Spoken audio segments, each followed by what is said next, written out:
Hi friends, నేను మీ భాస్కర్ మేకల. So మొత్తానికైతే అగ్ని పరీక్ష 8th ఎపిసోడ్ ఎలా ఉంది ఏంటి అనేది అయితే కింద కామెంట్ చేయండి. అండ్ నిజంగానే అసలు జడ్జెస్ ఏమనుకొని టాస్క్లు పెడుతున్నారో కానీ మనకు నిజంగా అగ్ని పరీక్ష మనకు పెడుతున్నారు.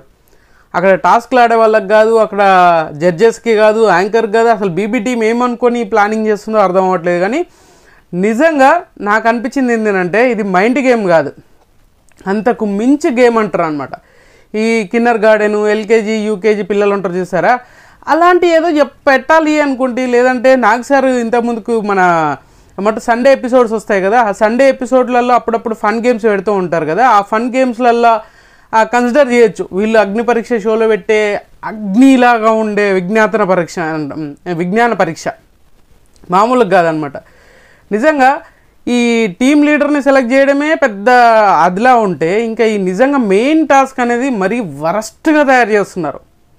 ఇది తెలిసి చేస్తున్నారా, తెలియక చేస్తున్నారా, ఏదో చేయాలని చేస్తున్నారా ఏమో తెలియదు. కానీ టక మళ్ళీ దీనికి ఇంకోటి ఏంది, ఆల్రెడీ అగ్ని పరీక్ష సగం అయిపోయింది, ఇప్పటి నుంచి మీకు ఛాన్సెస్ సగమే ఉంటాయని అబ్జెక్ట్ చెప్పడము.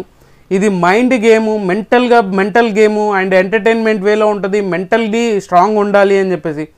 అరే నిజంగా ఒక టాస్క్ ఇస్తే ఆ టాస్క్ ఇంప్లిమెంట్ చేస్తే అరే నిజంగా అదిరిపోయిందిరా అనేటట్టు ఉండాలి.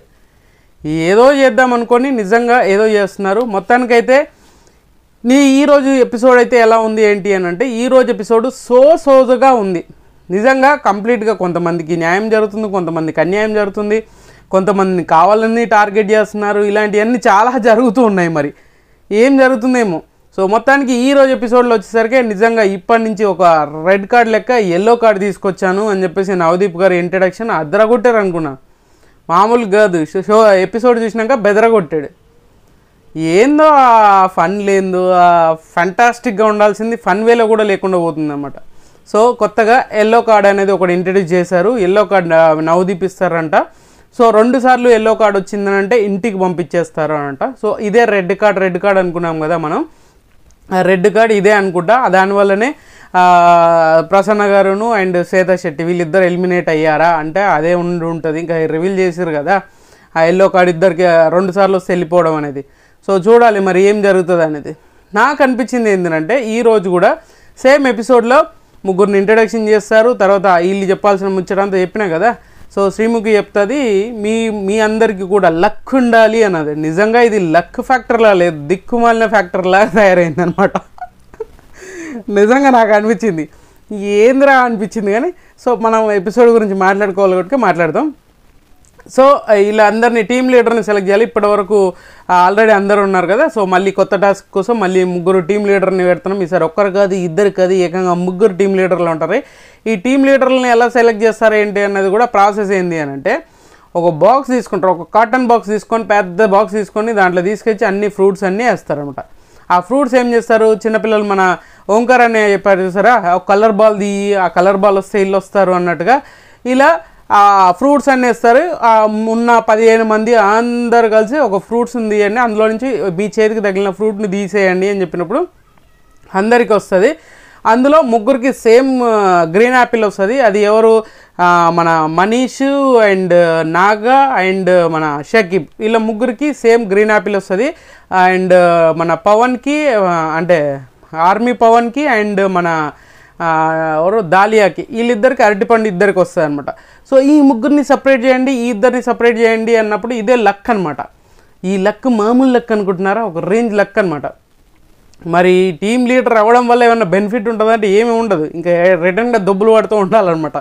ఇంతకుముందు ఏంటంటే అలా కష్టపడి కెప్టెన్ అయ్యారు అనుకోండి, ఏదైనా సెలెక్షన్ చేసి వాళ్ళకు కెప్టెన్సీ పదవి వచ్చిందనుకోండి, ఏదో ఒక ఏమంటారు యూజ్ ఉంటుండే. కానీ ఇక్కడ వాళ్ళకి ఏ యూజ్ లేదు, వీళ్ళే గొయ్యి తీసుకొని పాత పెట్టుకున్నట్టు ఉంది అనమాట ముచ్చట. సో 3ని సెలెక్ట్ చేస్తారు. ఈ 3 గ్రీన్ యాపిల్ వచ్చిన 3కి మీరు టీమ్ లీడర్లు, మీకు ఒక బంపర్ ట్విస్ట్ ఇస్తారనమాట. మామూలు ట్విస్ట్ కాదబ్బా, ఈ ట్విస్ట్ చూస్తే నాకు నిజంగానే అవసరమా ఇప్పుడు మనిషికి 3 ఉన్నారు కదా, ఆ 12 మంది అంటే 4 డివైడ్ చేసేసి వస్తే అయిపోతుంది కదా. దీంట్లో మనకు ఒక పెద్ద ట్విస్ట్ ఇచ్చాడు, జూమ్ ఇన్ జూమ్ అవుట్ లెక్క ఇలా ట్విస్ట్ ఇచ్చేసి డైరెక్ట్గా నవదీప్ గారు చెప్తారు, మా దగ్గర ఒక కార్డులు ఉన్నాయి, మీ ముగ్గురు మా 3 జడ్జిలో ఎవరినైనా సెలెక్ట్ చేసుకోవచ్చు, ఏదైనా చేసుకోవచ్చు, ఈ ముగ్గురు దగ్గర నుంచి మా దగ్గర నుంచి మీకు ఒక ఏమంటారు మీ టీంను సెలెక్ట్ చేసుకునే దాంట్లో బాగా ప్లస్ అవుతుంది అని చెప్పినప్పుడు సో షకీబ్ నాకు నవదీప్ 2 సార్లు ఛాన్స్ ఇచ్చారు, ఈసారి కూడా నవదీపే నాకు లక్ అంటాడు. ఇక నాగా అంటాడు నాకు అబ్జితే లక్ అని అంటారు. అరే బాబు నేను ఏదో ఒక్కసారి సెలెక్ట్ చేసినందుకు ప్రతిసారి నా దగ్గరికే రాకురా అని చెప్తాడు. అయినా సెలెక్ట్ చేసుకుంటాడు. ఇంకా లాస్ట్ బట్ ద లీస్ట్ అన్నట్టు నా మనీష్ ఉంటాడు. మనీష్ని నవదీప్ బిందు మాధవిని నవదీపే వస్తున్నాడు. ఏందో ఈమె నవదీపే కనిపిస్తున్నాడు. ఈ హోస్ట్ని ఈ జడ్జెస్ని తీసి ఓన్లీ ఈయన ఒక్కడిని షో నడిపేమన్నా నడిపిస్తాడేమో అలాగే తయారవుతుంది. ఎందుకంటే మిగతా వాళ్ళిద్దరు డమ్మిలాగా కనిపిస్తుంది నాకైతే. మరి మీకు హట్ అవ్వకండి కానీ నాకు అనిపించింది. సో మనీషు బిందుని సెలెక్ట్ చేసుకుంటాడు. సో వీళ్ళ కార్డులు తీసుకుంటే ఏంటంటే అందులో పెద్ద ట్విస్ట్ ఏంటి తెలుసా, అరే కండలు ఇట్లా మామూలు నరాలు తెగిపోయేంత ట్విస్ట్ అనమాట. సో ఆ కార్డులు ఓపెన్ చేయగానే ఒకరికి 6 2 4 ఇలాగా డివైడ్ చేస్తారు. దాంట్లో ఏంది ఆ ట్విస్ట్ ఏందో తెలుసా మీకు, ఈ 2 వచ్చిన వాళ్ళకి 2 కంటెంటర్లే ఉంటారు, 4 వచ్చిన వాళ్ళకి 4 మెంబర్స్ కంటెంటర్, 6 వచ్చిన వాళ్ళకి 6 మెంబర్స్ కంటెంటర్. ఇక్కడ మనీష్కి 6 వస్తుంది, నాగాకి 4 వస్తుంది, షకీబ్కి 2 వస్తారు. ఇట్లలో మీరు ఎవరిని సెలెక్ట్ చేసుకుంటారు అన్నప్పుడు మన షకీబ్కి ఫస్ట్ ఛాన్స్ ఉండదు, ఎందుకంటే ఇద్దరే కాబట్టి. అక్కడ దివ్యాని అండ్ ఆర్మీ పవర్ని వీళ్ళిద్దరిని సెలెక్ట్ చేసుకుంటాడు. అండ్ ఇంకొకటి ఏంటంటే నాగా ఇంటెలిజెంట్గా అనిపించినా కానీ ఏదో టీం వర్క్ లాగా వర్కౌట్ అయిపోయింది. సో నాగా సెలెక్ట్ చేసుకున్నవారు మన హరీష్ని and Priya and Anusha and Sreeja వీళ్ళ 4గురిని సెలెక్ట్ చేసుకున్నారు. నాకెందుకో ప్రియా అనూష వీళ్ళిద్దరిని ఏదో కావాల్సుకొని ఫోర్స్ చేసి ప్రతి ఒక్కరు ఏదో ఇన్ఫ్లుయెన్స్ చేస్తున్నట్టు ఫీలింగ్ ఉంది. అంటే ఏదో దగ్గరైపోవాలి అనే ఫీలింగ్ కలిగింది. కానీ వీళ్ళకి అంత క్యాపబిలిటీ ఉన్న క్యాండిడేట్స్ ఏం కాదు. బట్ అది కావాల్సుకొని ఎవరిని అడిగినా కూడా అనూష పేరు కంపల్సరీ వస్తుంది, ప్రియా పేరు కంపల్సరీ వస్తుంది. ఇది మీరు ఫస్ట్ నుంచి అబ్జర్వ్ చేస్తే మీకు క్లారిటీ వస్తుంది. సో వీళ్ళని సెలెక్ట్ చేసుకుంటారు. మిగిలిన ఉన్న వాళ్ళు 6 ఉన్నారు కదా, పవన్ అండ్ కల్కి, దాలియా, ప్రసన్న అండ్ శ్వేత, మనీషు, ఇంకొకరు శ్రియ, వీళ్ళు ఒక టీం అనమాట. అండ్ రెడ్, బ్లూ, ఎల్లో టీమ్గా 3 టీములుగా డివైడ్ చేశారు. అండ్ రెడ్ టీం వచ్చేసరికి మాత్రం మన నాగ్, ఎల్లో టీం వచ్చేసరికి షకీబ్ అండ్ బ్లూ టీం వచ్చేసరికి మాత్రం మనీష్. వీళ్ళందరికీ ఒక టాస్క్ ఇస్తారు. సో టాస్క్లు జడ్జెస్ ఒక్కొక్కరు ఒక్కొక్కటి ఇస్తారనమాట. అక్కడ టాస్క్ ఏంటి, ఒక ఫోటో కానీ ఒక గెస్సింగ్, అంటే మైండ్తో ఆడాలి కదా, అక్కడ గెస్సింగ్ ఇచ్చేసి నువ్వు అది చూసి అందులో ఏమున్నాయి తప్పులు ఇలాంటివన్నీ ఈ కైండ్ ఆఫ్ వేలో ప్రాజెక్ట్ చేసి, ఇందులో ట్విస్ట్ కూడా ఉందయ్యో, ఈ ట్విస్ట్ మర్చిపోవద్దు మీరు. ఏంటంటే ఆ ట్విస్ట్ 3 టీముల నుంచి ఒక్కొక్కసారి వస్తారు. మళ్ళీ వచ్చిన వాళ్ళే మళ్ళీ రాకూడదు, నెక్స్ట్ టైం మళ్ళీ చేంజ్ అవ్వాలి. అలా చేంజ్ అవుతూనే ఉండాలి, ఒకేసారి అంటే కంటిన్యూషన్గా ఒక్కరే రాకూడదు అనమాట. సో ఇది పెద్ద ఇంటెలిజెంట్ మైండ్ గేమ్ అనమాట. నిజంగా మెంటల్ వచ్చే గేమ్ అనుకోవచ్చు. మెంటల్ వచ్చేది కాదు, ఇంక అంతకు మించి ఏమైనా బూతులు ఉంటే అవి కూడా వచ్చేస్తాయి, కానీ మనం కంట్రోల్ చేసుకొని మాట్లాడాలి. సో వాళ్ళు ఎలా కంట్రోల్ చేయలేరు కదా, మనం కంట్రోల్ చేసుకొని మాట్లాడడం అనేది ఉత్తమం నాకు అనిపించింది.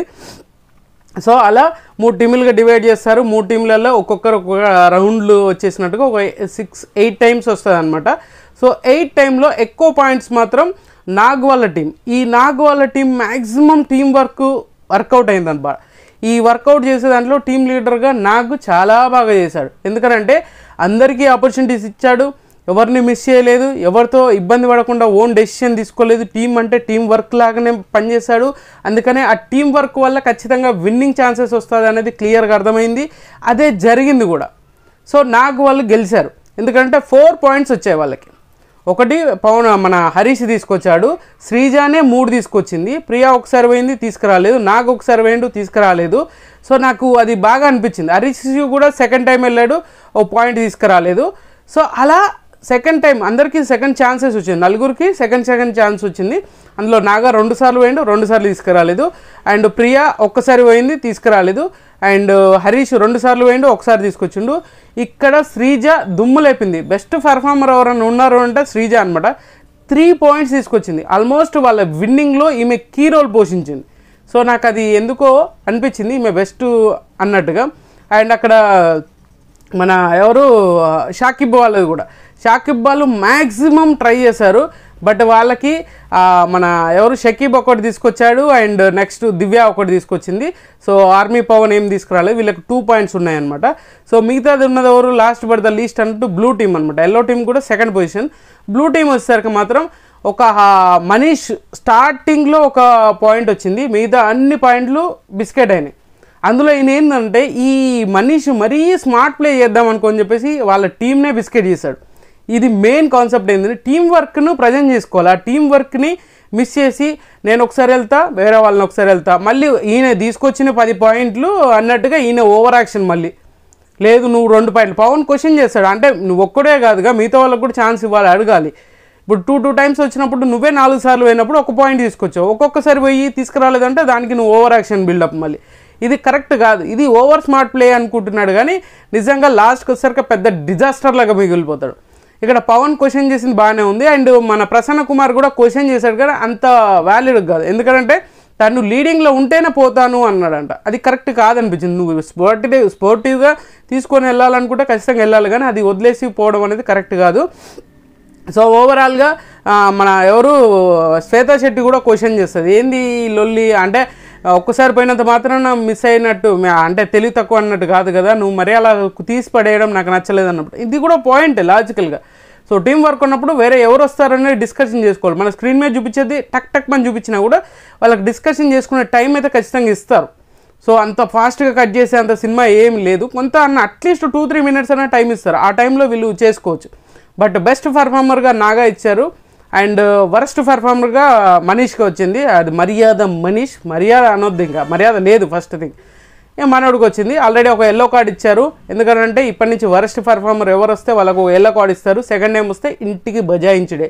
సో ఇలా నాకు కూడా నాకు టీం గెలిచారు కాబట్టి వాళ్ళల్లో నువ్వు ఎవరికి ఇస్తావు ఓట్ అప్పీలు అన్నప్పుడు, సో నేను హరీష్కి ఇస్తాను, హరీష్కి ఇస్తాను అన్నప్పుడు వెంటనే ప్రియా నేను తీసుకుంటానంటే, ఇక్కడ నాకు నచ్చిన పాయింట్ ఏంటంటే మాస్క్ మ్యాన్ హరీష్ నాకొద్దు, నువ్వు తీసుకో, నువ్వు టీంని ఇంత బాగా లీడ్ చేసి విన్ చేపించే ఓటుకే నువ్వు తీసుకో ఓట్ అప్పీలు అని చెప్పేసి అడినాడు చూడు, అది సూపర్ అనిపించింది నాకు. ఎందుకంటే స్వార్థంగా ఆలోచించకుండా ఇప్పుడు ప్రియా ఇమ్మీడియట్గా నేను తీసుకుంటాను అన్నప్పుడు ఇక్కడ శ్రీజ కూడా హరీష్ కూడా షాక్లో ఉంటారు. సో సడన్గా వచ్చేసరికి మనోడు కూడా మార్చుకొని, ఎందుకనంటే సెకండ్ టైం వచ్చినప్పుడు ప్రియాకు ఉండే ఛాన్స్, ఆ ఛాన్స్ కాస్త శ్రీజాకి ఇచ్చారు. ఆ శ్రీజాకి ఇవ్వడం వల్ల మేము గెలిచాము. సో అందుకని ఆమె సాక్రిఫైస్ చేసింది కాబట్టి ఆమెకు ఓట్ అప్పీల్, ఆమెకు నీడ్ అని ఓట్ అప్పీల్ ఇచ్చారని ఇది సడన్గా మాట మార్చినట్టు అనిపించింది నాకు విషయంలో. సో మనోడికి వచ్చింది, మనోడికి ఒక స్టార్ వస్తుంది బెస్ట్ పర్ఫార్మర్గా, మళ్ళీ vote appeal Priya vote appeal చేశారనమాట. మొత్తానికి ఈరోజు ఎపిసోడ్లో జరిగేది ఇదే, ఇంతకంటే ఇంకా మాట్లాడడానికి ఏమి లేదబ్బా. ఒక్కొక్కరు 30 నిమిషాలు 40 నిమిషాలు చేస్తారు, మరి ఈ మ్యాటర్లో నాకు ఏం అర్థమవుతలేదు, మనకేమి ఇంత తక్కువలో చేస్తుంది, మరి ఏం పాయింట్ టు పాయింట్ మాట్లాడినా కూడా ఇంతకంటే ఎక్కువ రావట్లేదు మరి. సో మీకేమనిపించింది ఏంటి? నాకైతే ఈరోజు ఎపిసోడ్ మరీ అనిపించింది అనమాట. ఇక మీకేమనిపించిందో మీరే కామెంట్ చేసుకోండి. సో ఖచ్చితంగా ఈ వీడియో మీకు నచ్చిందా కూడా లైక్ చేయండి, షేర్ చేయండి, కామెంట్ చేయండి, సబ్స్క్రైబ్ చేయడం మర్చిపోవద్దు.